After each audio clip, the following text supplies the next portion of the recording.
Pengertian syirik kecil dan syirik besar.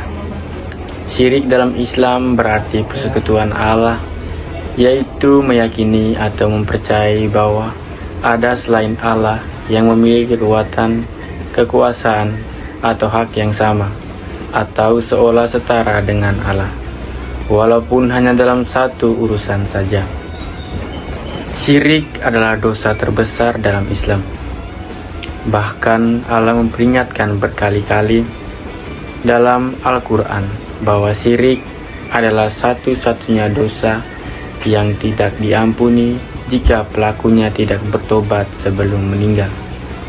Firman Allah dalam Quran Surah An-Nisa ayat 48 menjelaskan bahwa sesungguhnya Allah tidak akan mengampuni dosa syirik, dan Dia mengampuni segala dosa yang selain dari syirik itu bagi siapa yang mengkehendakinya. Secara umum, syirik dibagi menjadi dua, yaitu syirik besar dan syirik kecil.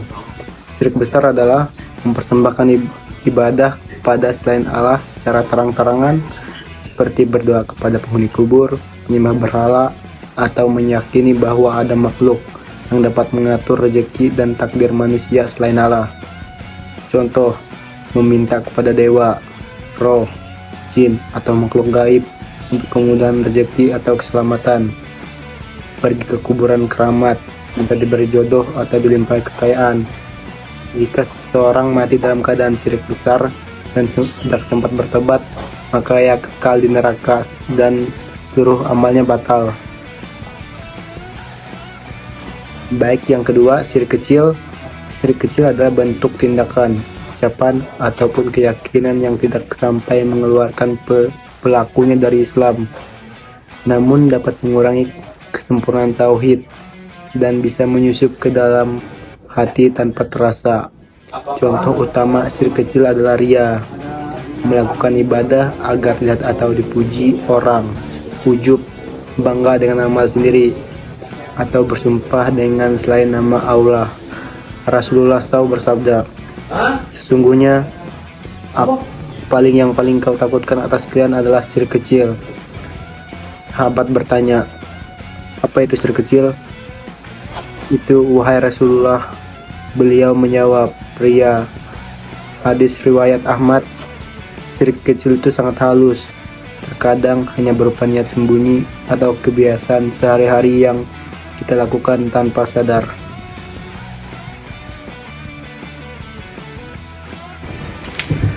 Syirik kecil di zaman modern dan syirik besar. Di masa sekarang, bentuk syirik bukan hanya penyembahan berhala seperti di zaman Nabi, tapi bentuknya bisa mengikuti perkembangan zaman dan teknologi.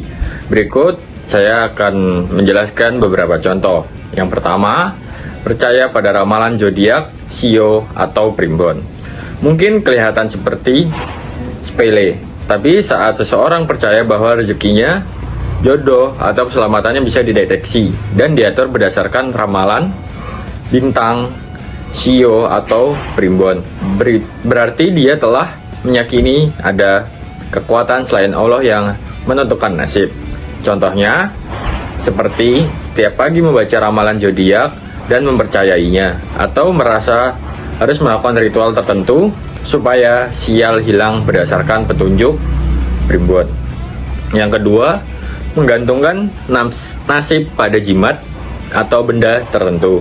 Percaya bahwa memakai gelang tertentu seperti liontin, jimat, atau bahkan benda digital seperti wallpaper HP bisa membuat hidup lebih hoki, selamat dari musibah, atau dilancarkan rezeki.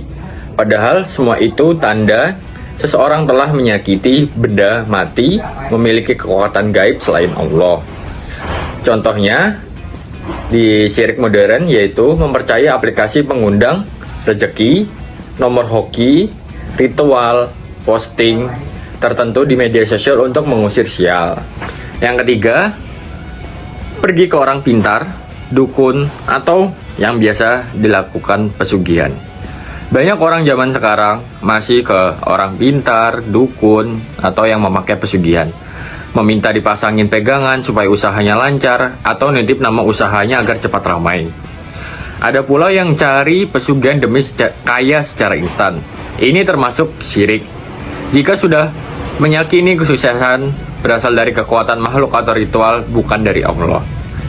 Yang terakhir, ria di era media sosial. Nah, yang terakhir ini lebih banyak di media sosial, seperti update ibadah, upload sedekah, sholat, atau kebaikan lain di media sosial semata-mata supaya dapat like, komentar, atau dipuji netizen.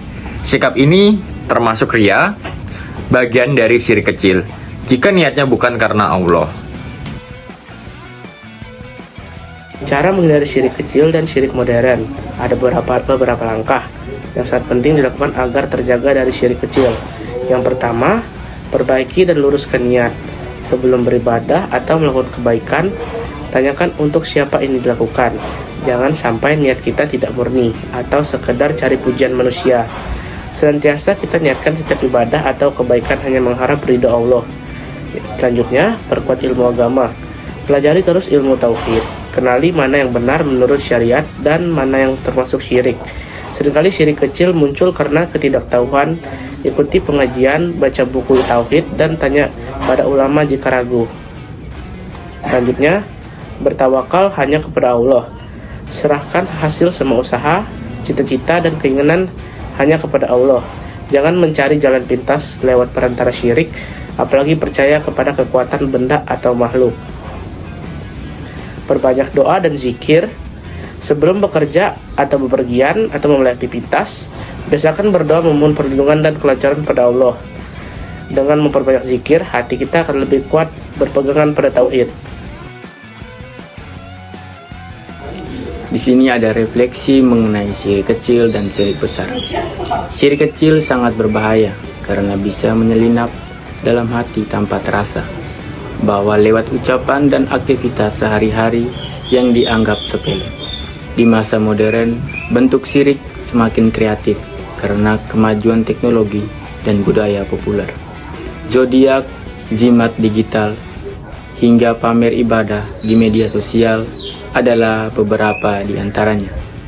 Bila kita biarkan tanpa koreksi, amalan yang kita banggakan bisa hangus di hadapan Allah, hanya karena kesirakan kecil yang tidak disadari.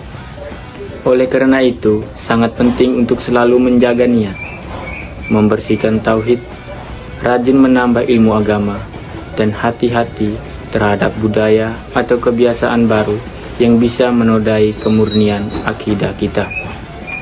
Akhirnya, hanya dengan berpegang teguh kepada tauhid dan terus introspeksi, kita akan terjaga dari syirik sekecil apapun bentuknya. Semoga Allah selalu menjaga kita dari segala bentuk kesyirikan, baik yang tampak maupun tersembunyi, besar maupun kecil. Amin.